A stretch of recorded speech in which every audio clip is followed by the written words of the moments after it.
Sabi ni ate, pwede rin pala siyang ma-serve sa cold.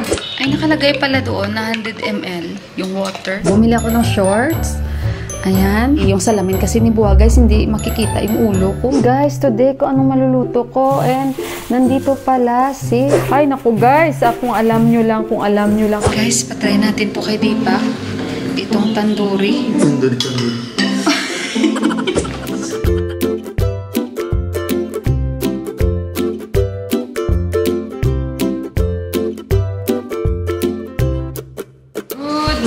Good morning and happy Sunday! Kumusta kayong lahat? Mag-barley tayo guys. Alam nyo, first time ko matikman itong barley na ito.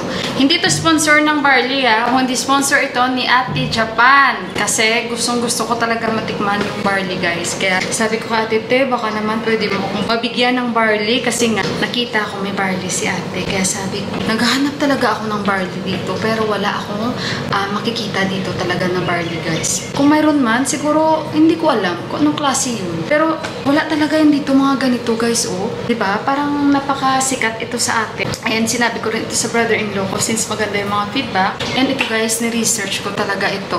Yung ganitong product. And medyo pricey talaga siya. Siguro kasi talagang nakalagay organic. Ayan may number 1 may nakalagay.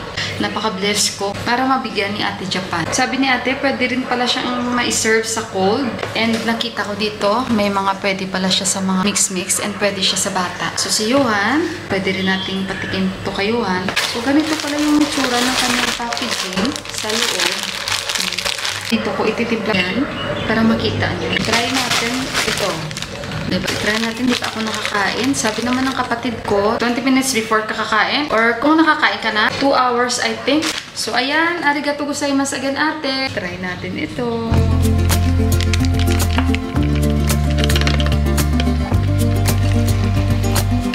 Ay, nakalagay pala doon na 100 ml water. So, tansya ko naman.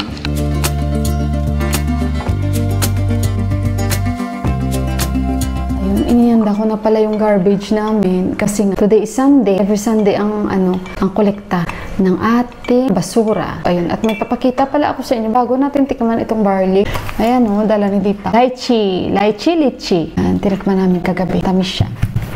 So, si Diba, mahilig siya kumain yan. Si Johan, sabi ko nga kay Johan kagabi, gusto mo ito? So, magugustuhan mo rin yung rambutan. Sabi niya, mama, ano yung rambutan? Sabi ko kasi bihira dito Meron akong nakitang FB page, exotic fruits. Ayan, exotic fruits sa Nepal ito guys. Ayan exo fruits. Meron siya, ayan, yung lychee. Ito guys, yung mga binibenta nila passion fruit, green mango. Sa Thailand ito galing. May atis marami dito. Ayan rambutan. Pero alam ko guys, mangosteen, paborito ko ito. May muskmelon sila. Pero guys, lunggan. Ano kayang lunggan na prutas? Guys, parang lansones, Pero hindi siya lansones. Kita nyo naman, diba? Green guava. Yan, ang mga binibenta nila. May blueberries din sila. Kaso lang, guys, alam ko, mahal ito.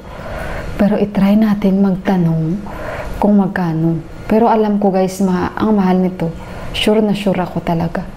Pero may mga nag-order din naman. Yan. Ito, napakaliit. Convert size. Their small size makes them a great mini pineapple naman ito. Ayan. So, pag may saba na saging, orderin ko talaga. Wala silang saba na saging, pero baka pwedeng mag-order, diba? Kaso lang, alam ko, guys, mahal ito. Pero, who knows, itry natin magtanong. Pero ano kaya ito, guys? Lunggan. Diba? Lansones? Hindi ibang itsura niya So, tikman natin.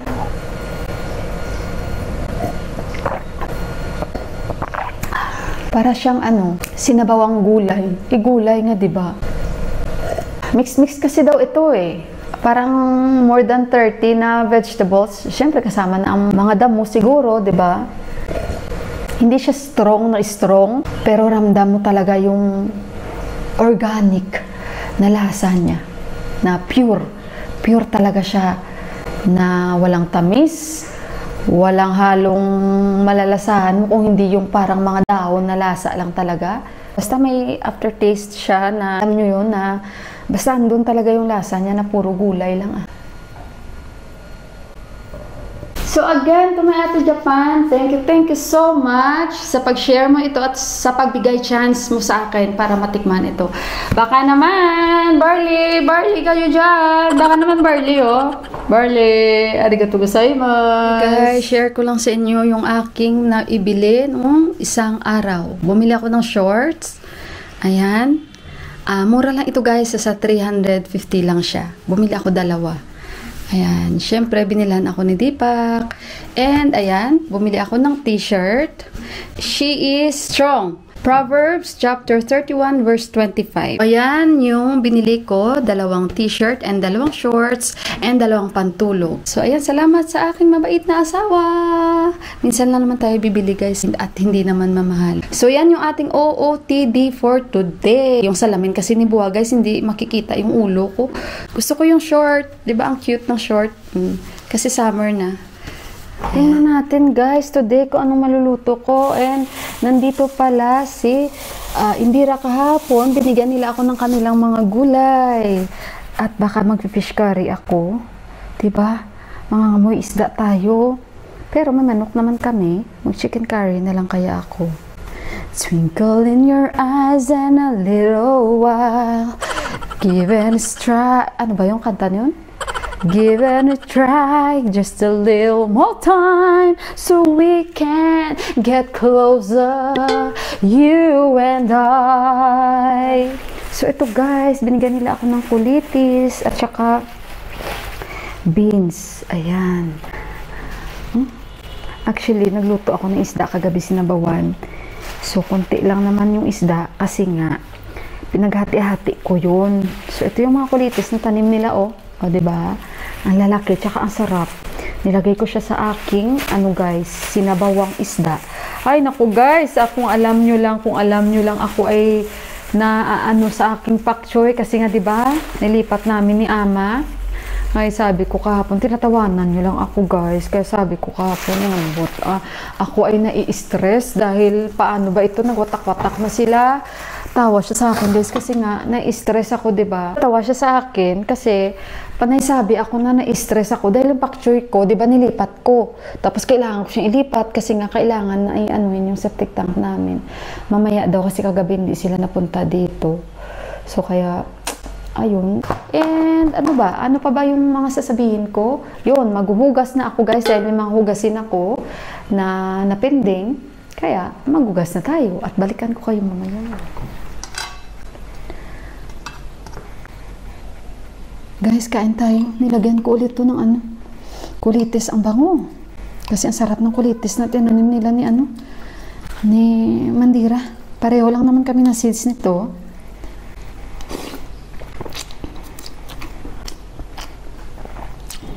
Nagutom na talaga ako guys.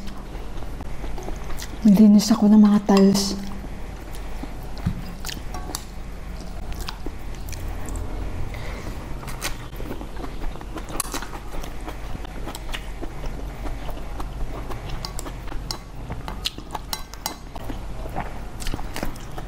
Sa mga gulay guys, palakain talaga ako. Mauubos na yung gulay ko, pero yung like, kagaya niya, kung isda, manok, hindi ko pa yan nakain.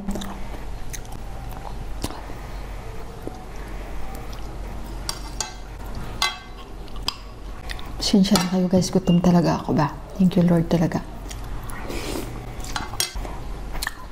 Diba talaga no, pag yung isda, medyo hindi naman siya ganun ka-fresh. Kasi syempre binyahe na nila from India. Yung lasa, maramdaman mo talaga ba?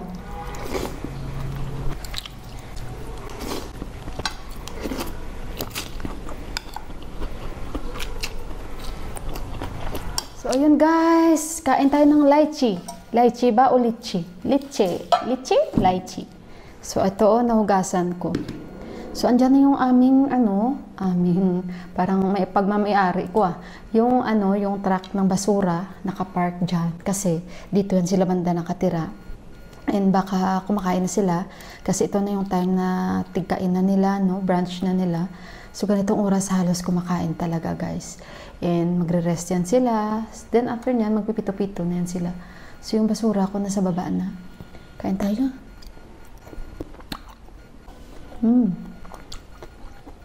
Medyo may asim siya. Andyan na nga guys, sabi ko sa inyo sandali. Tawa ko guys, mag-doorbell pa sana siya. Nakita niya ako. Ang lampi niyo, tingnan niyo guys oh. Mga lampi niyo, tago ko pa yan guys. May nagpapa-shoutout pala sa akin. Si Sis Gina De La Cruz. Tama kaya ako? Basahin ko ha. Sis Mila, pa-shoutout naman po si Maribel Melendres. Palagi ka po niya pinapanood sa YouTube. Wow! Hello po Ma'am Maribel. Maraming salamat po Ma'am Maribel Melendres. From Sis Gina De La Cruz. Shoutout po sa inyo. Thank you so much. Sis Gina may God bless you din po. Salamat sa support and syempre sa inyong lahat guys. Kahapon, nagdaba na ako. So, baka tomorrow lang ako maglaba. Kasi hindi naubos kahapon yung nilabhan ko. Gawa nga ng umulan kahapon guys. Kaya ayun. Hugasan ko lang yung hugasin ko at yung ginamit ni Johan kanina. And dito enjoy si Johan. Ang ganda nito guys. Pang travel ba? Sabi niya, Mama, gusto niya daw gamitin. Sabi ko, pero hindi lagi kasi pang travel yan. Parang may singaw ako dito. Ang ganda yun. Tulad niya, no? Diba? Ang social pag may ganito ka, oh. Diba? Ang ganda. Lego. Oxford. Yan. Guys, patry natin po kay Deepak. Itong tandoori na bigay ni Ate Japan. So, ready heat ito. Ayan, oh. So, 3 to 5 minutes yung kung boiling. So, i-microwave natin siya. Check natin kung pati sa loob, ganito din talaga bang hitsura. Tandoori, kakain to sa Dipa kasi parang Indian eh. Indian na na lasa. So, ganito yung packaging niya. I-microwave natin guys. Hindi ko alam kung ilang minutes. Hindi ko kasi maintindihan kasi Japanese. But anyway, hindi ko maintindihan. Wala kasing number. So, try natin. Pag ganito daw, ganyan. Okay, let's try. Guys, i-try natin. Ito yung ulam ni Deepak today. So, nilagay ko siya for 3 minutes. So, yun guys, nilagay ko siya for 3 minutes. Tingnan natin. And, syempre, titikman natin. Guys, kung ano yung kanyang lasa. Tandoori ako na siya kasi parang siya, lumubo siya guys. Init. Teka lang. So, ito na lang ulamin ni Deepak. Wow, ang bango.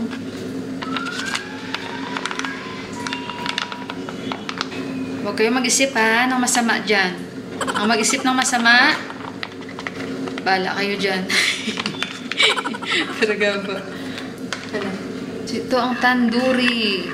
Wow, parang may mga laman. By the way guys, so ganito yung hitsura. O, diba legit na legit? Oh. Wow. Hello. Try, Papa! Papa, try, Papa! From Japan, tandoori.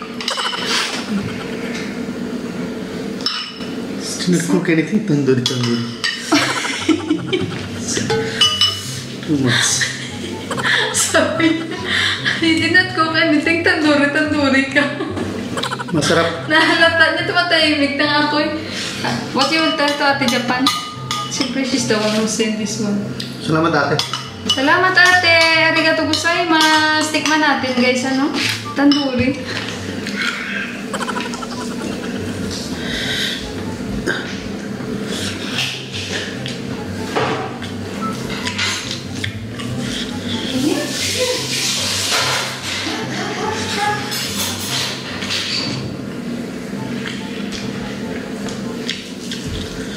So, tikman ko guys. Nahiyain si Deepak. May kain siya tapos may... How is the taste? Spicy? Ito? Masarap to. Tikman natin.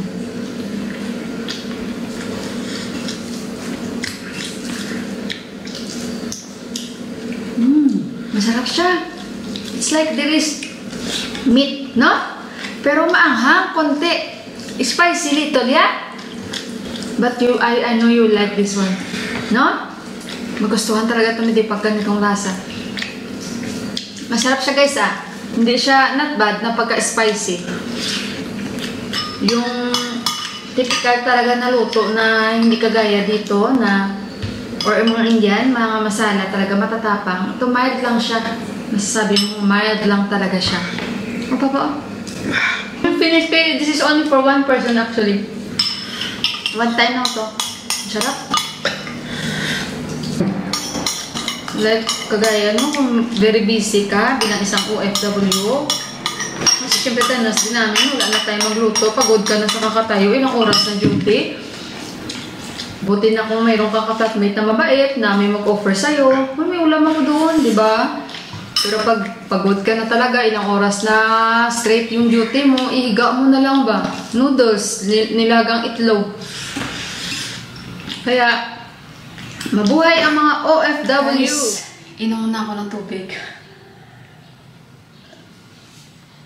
Alam nyo ba, nakaidlip kami ni Deepak.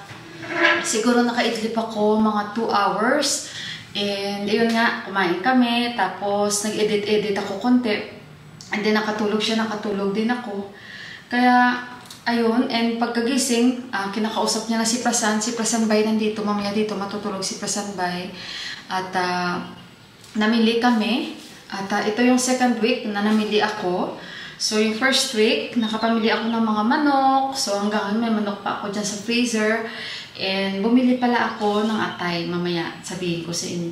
Kasi nga, sinabihan ako ni ate na, kasi nga, hindi siguro ako sanay na talaga mag-take ng vitamins. Kasi pag nagtitake ako ng vitamins, masakit yung tiyan ko. Kaya hindi ako nag-take na ng vitamins. So, sinabihan ako ni ate na isama mo sa, sa pagkumain ka or, bumili ka ng atay, at saka or itlog, ganun, kainin mo kasi, yung vitamins ba na makukuha mo. So, kaya bumili ako ng atay kasi parang nag-crave ako ng adobo na atay na may itlog. So, kaya ayun. So, ayun guys, namili kami. Baka yung ice cream niyo, natunaw na dito. So, actually, hindi ako guys nakapag-video kasi yung dala ko na GoPro, ay, dito pa lang kami banda. Yung battery, wala na. Nag-iinarte yung GoPro ko. So, namili kami guys. Ito, hindi mo ni Deepak. Kumalis si Deepak dahil makikita sila ni Prasan Bay dito sa kanilang, kumbaga, site. Yung kanilang, lagi pinupuntahan. So, bumili ako ng biscuits ko, guys. Oh, ayan. At saka binilhan ko na lang si Yuhan. Ayan, ewan ko kung magugustuhan niya. Tapos, bumili ako ng toothpaste. Meron pa naman kami, pero bumili na ako para kung in case man. And ito, si Deepak gusto niya to gamitin. Pero ako, ayoko. Kasi iba ang lasa. Then, bumili na ako ng mantika. Ayan, bumili ako. At saka, bumili ako ng Dettol, i-refill. At saka ito. Ayan, nalito sa taas. Bumili na ako nito. Tingnan nyo guys, ang presyo guys. 1,000 rupees bumili ako nito. At saka, ayan, bumili ako oyster sauce. Ito, 630. My God, grabe guys. Ang mahal na talaga dito guys, no? And bumili ako ng mangga, 165. Malda palang tawag dito. Kasi dito, mukhang mahal ang kanilang per kilo. Nasa 230. Kaya doon ako bumili 1 kilo. And then, si Deepak bumili na naman siya. Si Deepak kahit saan kami, mapa-UAE man kami, pag nag-grocery kami, sa toothbrush mo yan siya makikita or mga toothpaste guys. Diyan ang area ni Deepak. O di kaya makikita mo siya sa mga area ng mga, alam niyo yung mga screw, doon mo siya makita o di kaya dito. Yan. Ganyan si Deepak. Ang binilahan ko ng ice cream si Yohan. Baka matunaw na ito. Ilagay ko muna guys. Nandito, bumili ako ng Pringles niya and Oreo. Yan. Ako siya binibilan ng mga tag-2, tag-3. Kasi ayoko masanay si Yohan na ganyan. So ito bumili. Hindi ko alam mahilig si Deepak dito eh. Spicy instant fish. Yeah, parang pulutan. Maliit lang naman ito. Gusto niya to. At saka bumili ako ng... Ay, si Deepak pala bumili nito. Kasi gusto niya mamaya magluto ako ng shrimp curry. Kaya yan ang lulutuin ko mamaya for our dinner. And syempre, si Yuhan gagawan ko siya ng omelette na hipon. Alam niyo yun guys, yung i-grind ko itong hipon, yung iba, tapos gagawin ko siya. May scrambled egg, masarap yan siya, di ba? And ayan, yung atay ko bumili ako, 200 rupees. Adobohin ko yan. Bumili ako ng patatas. Yung kilo nito ng patatas, 80 rupees. 80 rupees ang per kilo. And bumili ako ng sibuyas, 100 per kilo. And bumili ako, ay naku, ang kamatis. Ang mahal na ng kamatis guys. Lahat, sabi nga ni Deepak, bakit may mura ba dito? Puro na lahat mahal. Ito, yung garlic, bumili ako, 80 rupees yan. Bumili ako, adipaw ata ito. At saka 1 kilo. Bumili ako 90 ang per kilo. Ang sibuyas mahal siya medyo. And then dahil bagong deliver, ang paborito ko, syempre mawawala ba bumili ako ng sag. Kaya pag nakakita ako ng sag guys, bibili talaga ako guys. At saka ito, itlog. Bumili ako isang tray. 550. Tumataginting ang presyo ng itlog. And since hindi tayo nakagawa ng tinapay, balak mo gumawa, siopaw or tinapay, kaso lang, naghanap kami ng cheese, wala talagang stocks. Yan. Bumili na lang ako. Ito yung bagong packaging nila and bagong ginagawa nila. Na-try na namin ito, masarap. So, bumili ako. Yung isa nito is 90 rupees. At yung binibili kong sliced bread, same company lang din. 100 yun. So, ito, 90. Mukhang masarap naman siya. So, bumili ako. At butter. So, ito lahat yung mga pinamili ko. Tingnan nyo. Yan. Yan lahat. Wala naman ang mura ngayon this time. So, ngayon ang gagawin ko, mag-harvest ako sa itaas. Ipapakita ko lang sa inyo. Ipapakita ko lang sa inyo, guys, yung mga gulay ko sa itaas. And medyo upset ako sa mga picture ko sa baba kasi palipat-lipat. So, medyo may mali ako. Pero, but anyway, let's see. Let's see. Sabi naman na di pa kasi nag-worry ako. Sabi na hindi yan sila mamamatay. So, kaya yun. Akyat tayo sa itaas at ipapaano ko lang sa inyo. Pakita ko lang sa inyo yung aking mga gulay doon. And mag-harvest tayo ng coriander. Kasi nga ilalagay ko sa aking shrimp curry. So guys, ito na yung ating kalabasa. Oh, yan. Yung kalabasa ko. And yung ating kulitis. Tingnan nyo guys. Yung binigay sa akin nila, Mandira, guys. Ang sarap kaya. Ang bango-bango. Ang dami pang tumutubo guys, oh. So, ayan yung ating kulitis. Wow. And sabi nga ni Ama, ramro, ramro. Ang saya-saya. Ayan yung ating kalabasa. And yung ating mga coriander. Tingnan nyo, oh, may tumubo na sag, oh. O, diba? Ito na yung ating coriander, oh. O, diba? Didiligan ko na naman ito mamaya-maya. Hindi ko talaga, guys, alam ano nangyari dyan. Tingnan na lang natin kung talaga bang tanglad dyan o damo yan. Oh, mataas yung araw kanina, guys. Nagdilig na ako kanina umaga. Ang bilis magdaray, oh. Oh, yung ating sabi ni Ama, ano daw ito? Patula. Patula ito? O, opo, nakalimot ko. Tapos may dito, kalabasa. Mix-mix na. Tingnan na lang. Kalabasa din daw ito. Pero ewan ko. Nalito na ako kasi pinagmimix ko yung seeds dito. Tingnan na lang natin. Oh, yung ating bende, oh. Yan. Oh, yung pang isang pako na pakchoy. Yan na, nag-alsa na sila. Yung mint natin. Alaman na lang talaga natin, no, kung tanglad. Ito feeling ko guys, tanglad siya kasi makapal siya kaysa sa damo. So mag-harvest tayo ng danya dito. Kasi nga, gagamitin natin sa aking shrimp curry. Pwede na tayo mag-harvest. Dito, putul-putulin lang natin. Lagay natin dyan. Haba pa ito guys. Parang kailan lang natin to tinanim. Ngayon, may na-harvest na tayo. Bibili pa ba ako? 20 rupees. Ang konti. Maliit pa siya, pero pwede na siya. Pwede na siyang ilagay sa aking shrimp curry. Wala, I can't wait sa ating mga kulitis. Yung pak choy ko, ayan ko muna dyan. Naawa talaga ako sa pak choy ko ba? Hello guys! Ang sarap sa pakiramdam. Nag-harvest na tayo. Sa iba naman para hindi sila magselos. Na bakit dyan ka lang nag-harvest? Diba? Mag-shrimp curry kasi ako.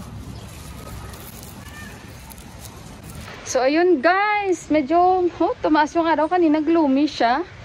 I-end ko na yung vlog ko. Magluluto pa kasi ako. Maaga ako magluluto. So, mga 5 pa naman ako magdidilig. At ito talaga tanglad talaga to guys. 100% tanglad talaga. Kasi araw-araw ko siya inaamoy. Sa lahat siya lang yung talagang lumaki. Yung the rest maliliit. So, ayun guys. I-end ko na yung vlog ko. Pasensya na kayo kasi guys pawis tayo, mainit. And ingat kayong lahat. God bless us all and I love you. Bye guys!